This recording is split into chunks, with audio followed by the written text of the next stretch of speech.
तो मेरे साथ है मिस्टर अंजनी सिंह। इन्होंने अपनी ग्रेजुएशन की पढ़ाई बीए पॉलिटिकल साइंस में कर रखी है इलाहाबाद यूनिवर्सिटी से। इविंग क्रिश्चियन कॉलेज जो कि एक ऑटोनॉमस कॉलेज है विद इन इलाहाबाद यूनिवर्सिटी। और इन्होंने बहुत अच्छा स्कोर किया इस बार सीयूईटी पीजी में। और इनका फर्स्ट लिस्ट में बीएचयू में सिलेक्शन हुआ है। और इन्होंने बीएचयू के साथ ही कंटिन्यू किया है, थोड़े मार्क्स इनका जेएनयू रह गया। और भी इनको सभी जगह एडमिशन हो जाता है जेएनयू छोड़ के, लेकिन इन्होंने बीएचयू जाना ही ठीक समझा क्योंकि ये यूपी के रहने वाले हैं और प्रयागराज से हैं, इसीलिए पास में इनका बीएचयू है। तो इनसे हम जानेंगे कि इनकी स्ट्रैटेजी क्या थी, इन्होंने कैसे प्रिपरेशन किया और इतने अच्छे मार्क्स कैसे लाए। तो हेलो मिस्टर रंजनी, तो आपका क्या प्रिपरेशन स्ट्रैटेजी था, आपने कैसे प्रिपरेशन किया?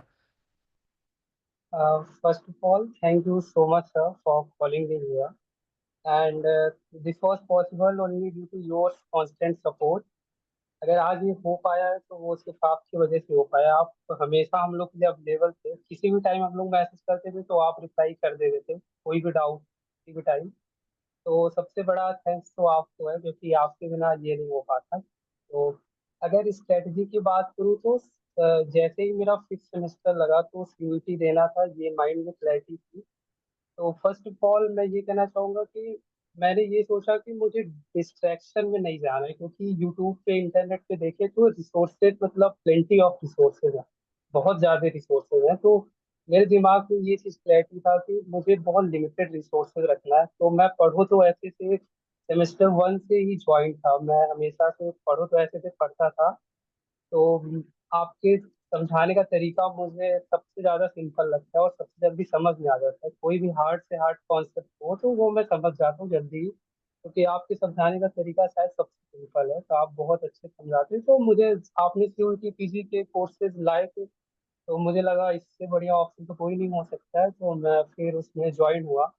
और मेरी स्ट्रेटजी बहुत सिंपल थी, मैं बहुत ज़्यादा नहीं पढ़ता था सही बताऊँ तो।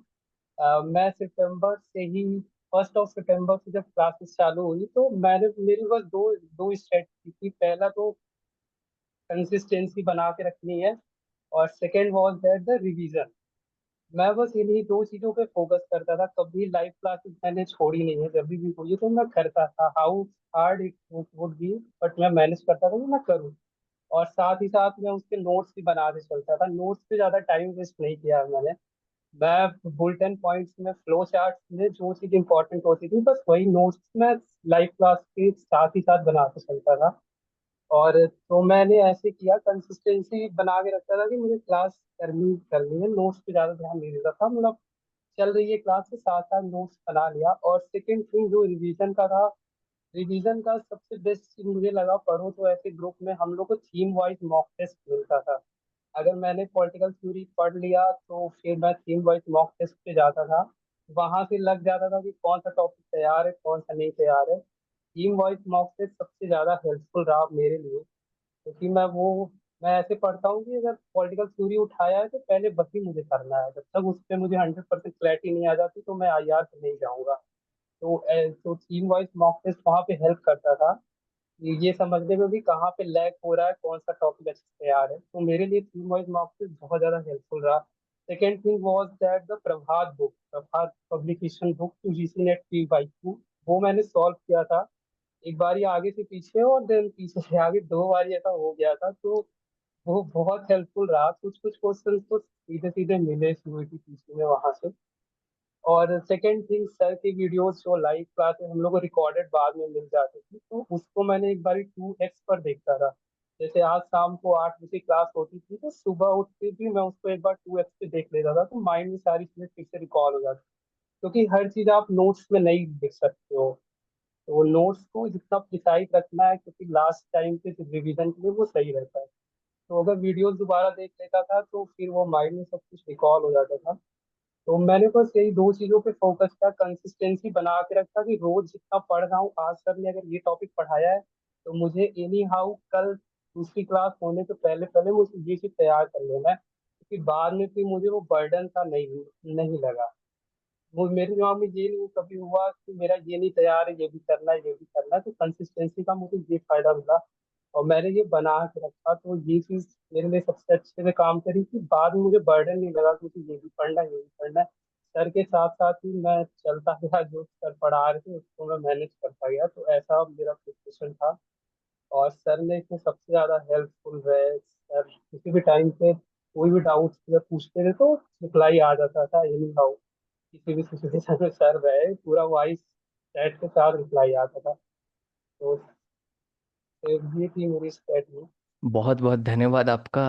अभी भी बैचेस के स्टूडेंट्स को रिप्लाई करते हैं, बट हाँ, वॉइस रिप्लाई इसलिए करते हैं क्योंकि वो ज़्यादा है से जो है समझाना अच्छा हो, राइट। और आपने जैसा कि बोला, इस चीज़ को मैं भी हाईलाइट करना चाहूँगा एक पॉइंट को।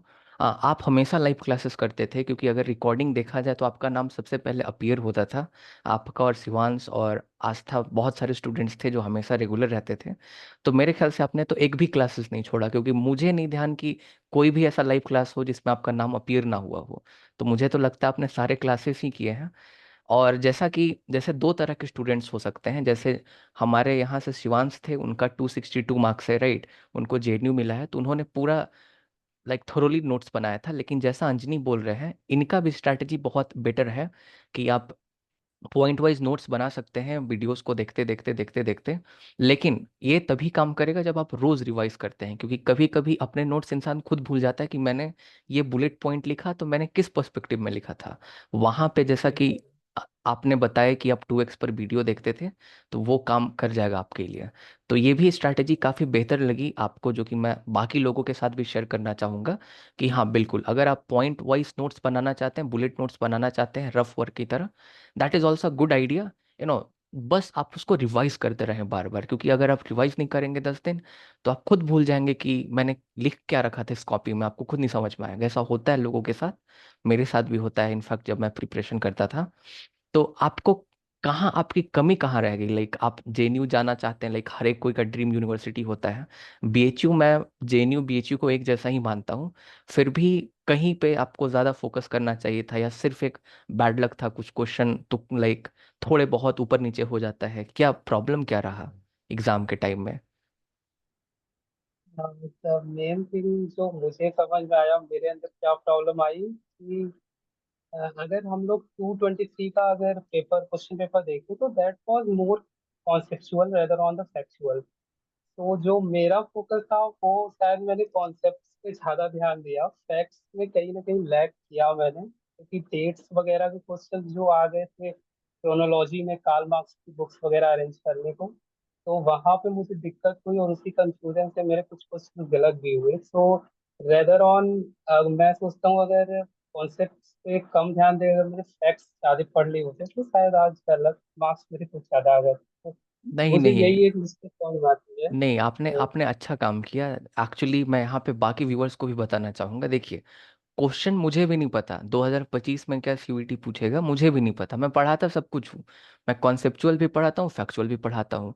अब जैसा कि आपने कॉन्सेप्चुअल टॉपिक ज़्यादा पढ़े, क्योंकि 2023 में कॉन्सेप्चुअल ज़्यादा पेपर था, राइट। तो वो आपकी स्ट्रैटेजी थी, तो आपने ठीक किया। बट हो सकता था कि इस बार का पेपर कॉन्सेप्चुअल ही आ जाता, कोई नहीं जानता ना। अगले साल में भी कॉन्सेप्चुअल और फैक्चुअल दोनों मिक्स करके आ जाए। तो दोनों को ही समन्वय बना के चलना पड़ेगा। आपने सही काम किया। और फैक्चुअल आपने उतना, जो आप क्वेश्चंस को रेफरेंस दे रहे हैं उसको कर पाना भी उतना लाइक इम्पोर्टेंट नहीं था। आपने सही किया, बहुत अच्छा किया एट द एंड। तो और आप क्या बेटर कर सकते थे? बस ये फैक्ट पे आप थोड़ा फोकस कर लेते, राइट। Yes sir.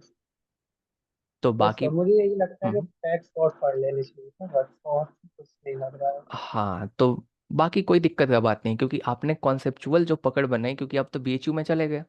तो कॉन्सेप्ट ही आपको काम देंगे आगे, क्योंकि फैक्ट तो इंसान 2 महीने 3 महीने में भूलता रहता है जब तक रिवाइज नहीं करेगा। बट वो कॉन्सेप्ट जो आपने यहाँ से सीखा, वो आप कभी नहीं भूलेंगे, वो हमेशा आपके साथ रहेगा।